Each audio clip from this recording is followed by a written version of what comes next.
Good morning students. आज हम अर्थ के आधार पर वाक्य भेद का चैप्टर आगे पढ़ते हैं। अर्थ की दृष्टि से वाक्य भेद। कल हम वीडियो में क्या पढ़ रहे थे? अर्थ की दृष्टि से वाक्य भेद। वाक्य के कितने अंग बताए थे मैंने? 2, उद्देश्य और विधेय। उद्देश्य किसे कहते हैं? कर्ता को। विधेय क्रिया को। क्रिया पदबंध क्या होती है? विधेय और उद्देश्य कर्ता, जो कार्य को करने वाला हो। और रचना के आधार पर वाक्य के कितने भेद हैं? 3, सरल वाक्य, जटिल वाक्य। और जटिल वाक्य के 2 भेद हो गए, संयुक्त और मिश्रित वाक्य। और अर्थ की दृष्टि से वाक्य के कितने भेद बताए थे? 8 भेद। कल हम कौन से पढ़ चुके थे? विधानवाचक और प्रश्नवाचक।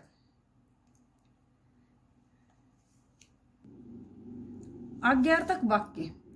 इन वाक्यों में वक्ता आज्ञा, निर्देश, प्रार्थना, चेतावनी आदि भावों को व्यक्त करता है। ये वाक्य भी सरल और जटिल दोनों तरह के होते हैं।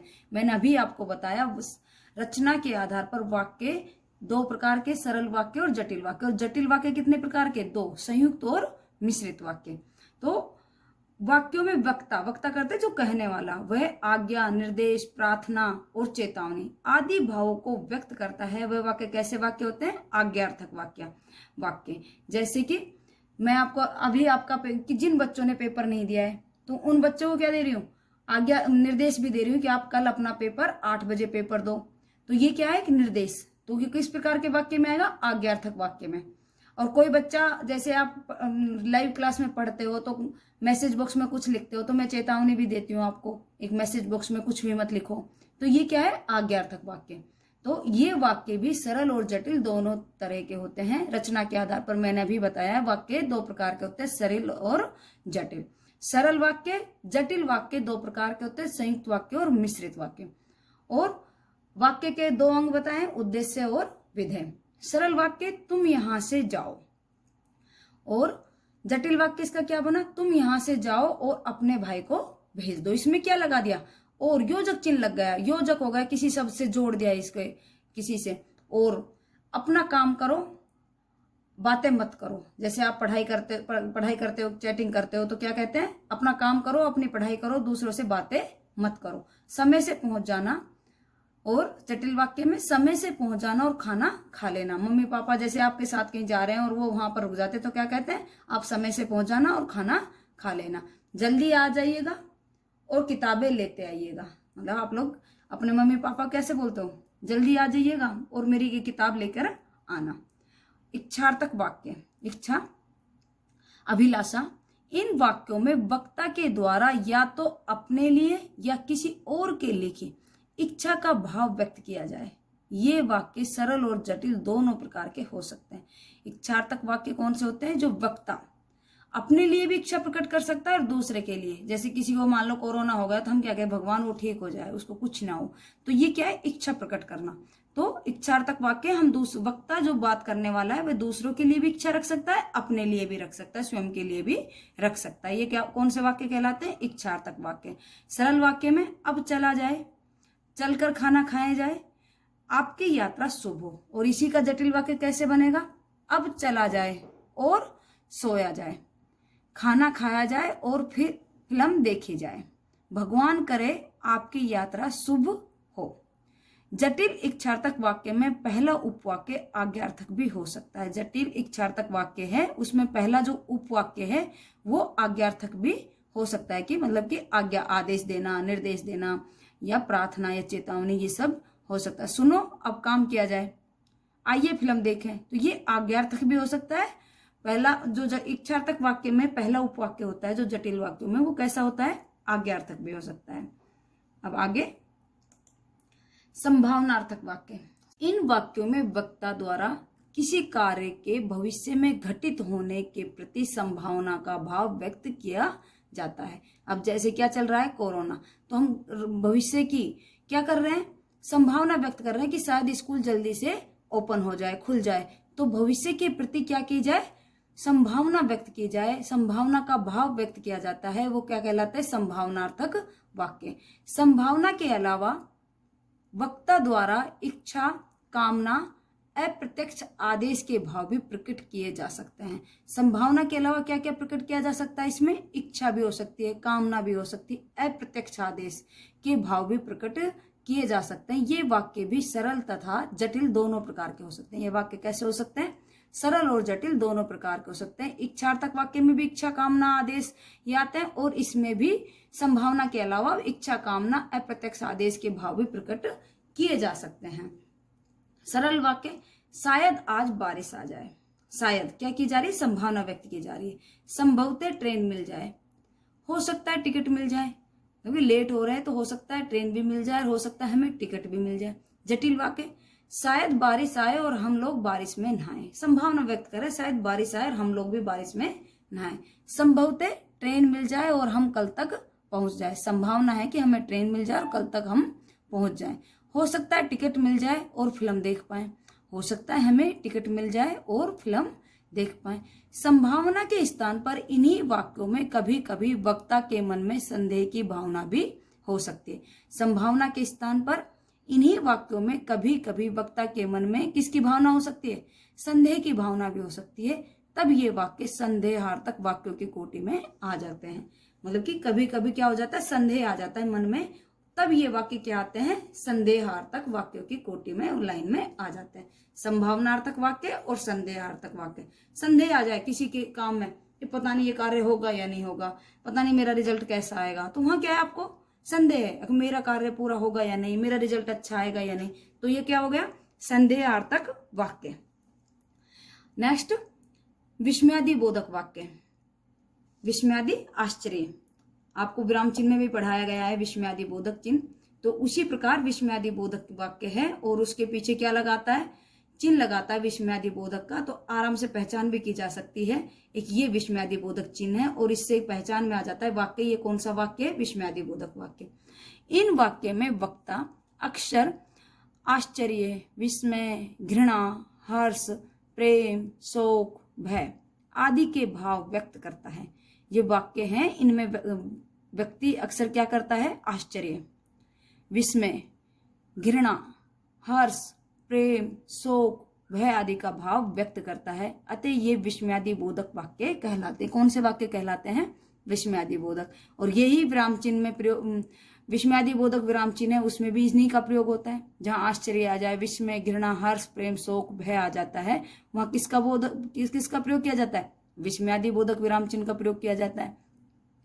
इन भावों को व्यक्त करने के लिए वाक्य के प्रारंभ में वक्ता के मुख से प्राय अरे, उफ, हाय, धत आदि विस्मयादि बोधक अव्यय उच्चरित होते हैं। लिखित भाषा में विस्मयादि बोधक अवयवों के बाद विस्मयादि बोधक चिन्ह का प्रयोग किया जाता है। लिखित भाषा में हमेशा विस्मयादि बोधक चिन्ह का भी प्रयोग किया जाता है। इन अवयवों को लिखने के बाद क्या किया जाता है? विस्मयादि बोधक चिन्ह का प्रयोग किया जाता है। चूंकि ये वाक्य वक्ता के मुख से अनायास, अचानक निकल पड़ते हैं, अतः रचना की दृष्टि से वाक्य प्राय सरल ही होते हैं। ये वाक्य सरल ही होते हैं, जटिल वाक्य नहीं होते। विस्मयादि बोधक एक MCQ क्वेश्चन भी बन जाता है, किस वाक्य में जटिल वाक्य नहीं होते, सिर्फ सरल वाक्य ही होते हैं? किसमें होते हैं? विस्मयादि बोधक वाक्य में सरल वाक्य ही होते हैं, जटिल वाक्य नहीं होते। अरे तुम कब आए, तो अरे के बाद क्या आ गया? विस्मयादि बोधक चिन्ह। अरे के बाद क्या आ गया? विस्मयादि बोधक चिन्ह। उफ, कितनी भयंकर गर्मी है आज, तो उफ के बाद क्या आ गया? विस्मयादि बोधक चिन्ह। वाह, तुमने तो कमाल कर दिया। तो ये विस्मयादि बोधक जो द्योतक शब्द है, जो अव्यय है, इनके बाद में किसका प्रयोग किया गया है? विस्मयादि बोधक विराम चिन्ह का प्रयोग भी किया गया है। हाय, दर्द के मारे तो मैं मर गया। दर्द के मारे क्या हो गया? मैं मर गया। धत, ये तुमने क्या किया। धत, ये तुमने क्या किया। संकेतवाचक वाक्य। संकेतवाचक वाक्य शर्तवाची वाक्य भी कहलाते हैं। क्या कहलाते हैं? शर्तवाची वाक्य भी, क्योंकि इन वाक्यों में वक्ता किसी न किसी शर्त का विधान करता है। इन वाक्यों में वक्ता जो बात कहने वाला है वह किसी न किसी शर्त का विधान करता है। जैसे आप अपनी मम्मी का कुछ हेल्प करते हो, काम करते हो, अगर मैं ये काम करूंगा तो मुझे चॉकलेट ला के दोगे, तो ये आपने क्या कर दी? शर्त कर दी। तो ये वाक्य प्राय यदि, तो, अगर, तो अवयवों से जुड़े मिश्र वाक्य होते हैं। जो जटिल वाक्य में, अतः इस वर्ग में सरल वाक्य नहीं मिलते। इस वर्ग में कैसे वाक्य नहीं मिलते? सरल वाक्य नहीं मिलते। जैसे विस्मयादि बोधक में जटिल वाक्य नहीं मिलते, वैसे ही संकेतवाचक वाक्य में सरल वाक्य नहीं मिलते। ये क्या किससे जुड़े हुए होते हैं? वक्ता किसी शर्त का विधान करता है। ये इसकी पहचान क्या हो गई? यदि, या तो, या अगर, तो अवयवों से जुड़े होते हैं। जैसे यदि बारिश न आई तो हम लोग कहीं घूमने चलेंगे। तो यदि और तो से ये वाक्य जुड़े हुए हैं। कैसे हैं ये? मिश्र वाक्य। अगर नौकरी मिल जाती तो बहन की शादी कर देता। अगर मुझे नौकरी मिल जाती तो क्या कर देता? बहन की शादी। तो किससे जुड़ा हुआ है? अगर और तो से। यदि बीमार न पड़ता तो परीक्षा दे सकता था। यदि बीमार न पड़ता तो परीक्षा दे सकता। ये कैसे वाक्य? मिश्र वाक्य। और इसमें क्या है? शर्त है, मैं बीमार पड़ गया इसलिए परीक्षा नहीं दी। अगर विदेश चले गए होते तो यहाँ से मुक्ति मिल जाती। अगर विदेश चले गए होते तो यहाँ से मुक्ति मिल जाती। अगर आपने मेरी बात मानी होती तो ये दिन न देखने पड़ते। अगर आपने मेरी ये बात मानी होती तो ये दिन नहीं देखने पड़ते। जैसे कोरोना में कोई बाहर घूम रहा है और किसी को कोरोना हो गया, तो आपकी मम्मी बोलती है अगर मेरी बात मानते तो ये दिन नहीं देखते। तो ऐसे ही ये संकेतवाचक और शर्तवाची वाक्य में क्या होते हैं? अवयवों से जुड़े होते हैं। ये मिश्र वाक्य होते हैं और सरल वाक्य इसमें नहीं आते। और इसमें क्या होता है? शर्त का विधान होता है। निषेधात्मक या नकारात्मक वाक्य है। इन वाक्यों में वक्ता द्वारा कथनों का निषेध किया जाता है। निषेध करता होता है मना करना। इन वाक्यों में वक्ता जो कहने वाला है वह कथनों का निषेध किया जाता है। अतः ये वाक्य निषेधात्मक वाक्य या नकारात्मक वाक्य कहलाते हैं। ये वाक्य क्या कहलाते हैं? निषेधात्मक वाक्य या नकारात्मक वाक्य कहलाते हैं। हिंदी में निषेध को व्यक्त करने के लिए वाक्यों में न, नहीं तथा मत अवयवों का प्रयोग किया जाता है। किसका किया जाता है मना करने के लिए? न, नहीं, मत अवयवों का प्रयोग किया जाता है। जहां तक विधानवाची या कथनात्मक वाक्यों के निषेध की बात है, इसके लिए नहीं अवयव का प्रयोग किया जाता। मतलब जहां तक विधानवाची और कथनात्मक वाक्य के निषेध की बात है, इसके लिए नहीं अवयव का प्रयोग किया जाता है। इस वर्ग में रचना की दृष्टि से सरल और जटिल दोनों प्रकार के वाक्य आते हैं। इस वर्ग में कौन से वाक्य आते हैं? सरल और जटिल। सरल और जटिल वाक्य। जटिल वाक्य में कौन सा आ जाते हैं? संयुक्त और मिश्र वाक्य। अब जैसे मिश्र वाक्य किस में आए? संकेतवाचक में, जो किससे जुड़े होते हैं? यदि, तो से, अगर या तो से। इसमें किसका विधान होता है?